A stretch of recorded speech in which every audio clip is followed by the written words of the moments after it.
All right, Megan, it's nice to meet you. To everyone that's watching, this is Megan Bengtson. Did I pronounce that correctly? Yep, Megan Bengtson. Yep.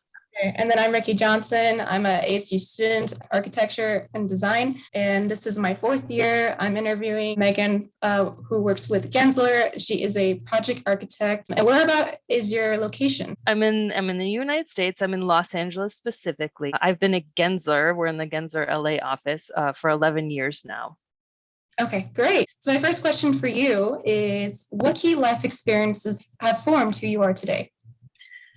Well, with life experiences, I think it would really be in my upbringing, and in particular with my father. He's a computer engineer and a hobby woodworker. So growing up, he always had access to the newest technologies and access to a wood shop in the garage. One thing I watched him do was just make beautiful physical objects that tied technology into it in some way. And so I saw craft, I saw coordination of technology and how things were put together. He always pushed me and my brothers to find creative solutions to our problems, and then in multiple solutions to a problem, as wacky as they may be, just thinking outside of the box.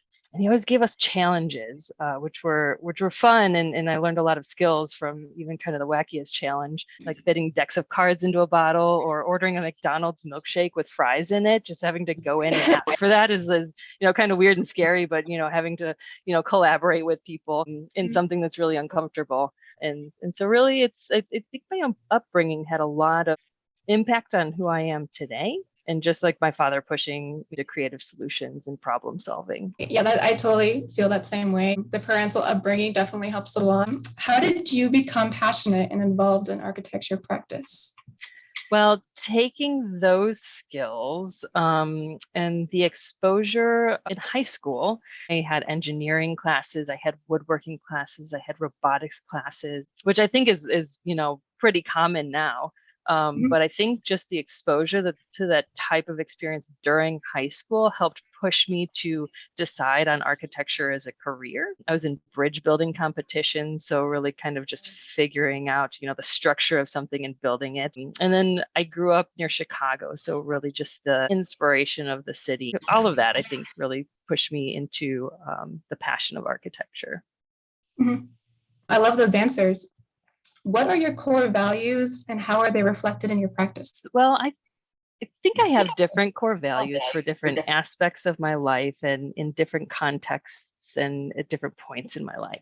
Right now, as it pertains to my practice and how I work, I'm focusing on collaboration, communication, and efficiency. As a project architect leading a large project and a large team, really making sure that we're collaborating with, all the right disciplines with our teams is really leads to the efficiency in which we work and the projects that we produce. The efficiency of it, I think certain areas that we work will help give us time to focus on, those parts of work that need more time to spin.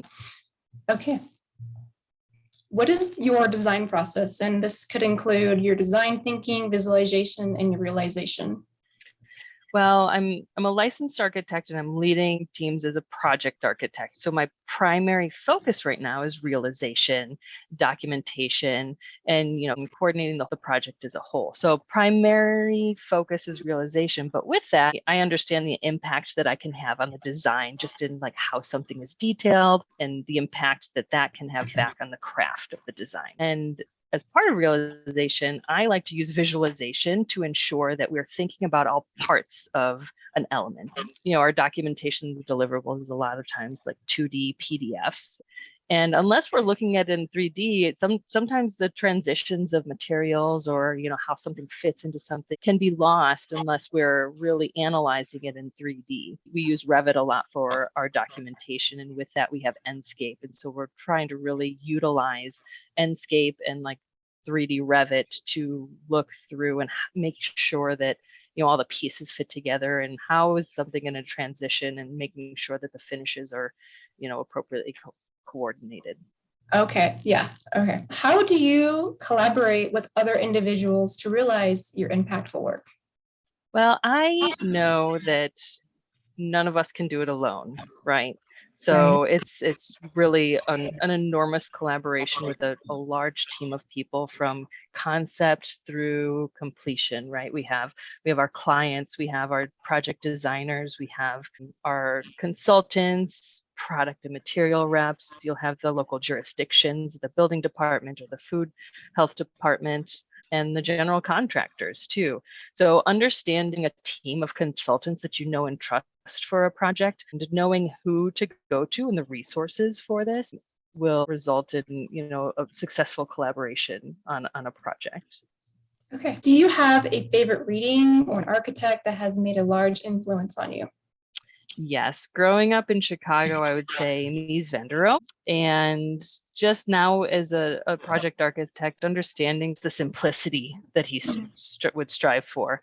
And what it was inspiring to me also is just his scale of design, from furniture to skyscrapers. Okay. What will have the biggest impact on the future of architecture? Climate change and technology. Our buildings have such a huge impact on climate. And so striving for, carbon neutrality and net zero energy is going to be a really important part of architecture in the future. And the rate at which technology is progressing and making sure that we are, catching up, for instance, just with electric cars and the infrastructure needed to support that, and how fast that could go. And we're always trying to incorporate resilience into our projects. Yeah, whether it's sourcing locally or, ensuring low carbon or carbon offsets on the project, trying as much as we can to incorporate efficient mechanical and electrical systems, discussing with the client on what's appropriate for their project and, what the offsets are over the life of the project. So what advice would you give yourself if you were beginning in the profession today? I would say be curious, strive to learn, know what you don't know, and really start practicing the soft skills for as soon as you can. Client facing presentations, coordinating with consultants, to really practice public speaking and, the comfort empowerment of working beyond just your project team. I think much of what I learned in architecture school is architecture itself. What is architecture? With some focus on the practice and professional development, but you can't really practice that until you're practicing architecture, right? Until you're working. And just to make sure, just get on that really fast and, working on, presentation skills. Okay, great. I appreciate this conversation. Thank you so much. All right. Thank you, Ricky. All right. Take care. Have a great day. Bye. Bye-bye.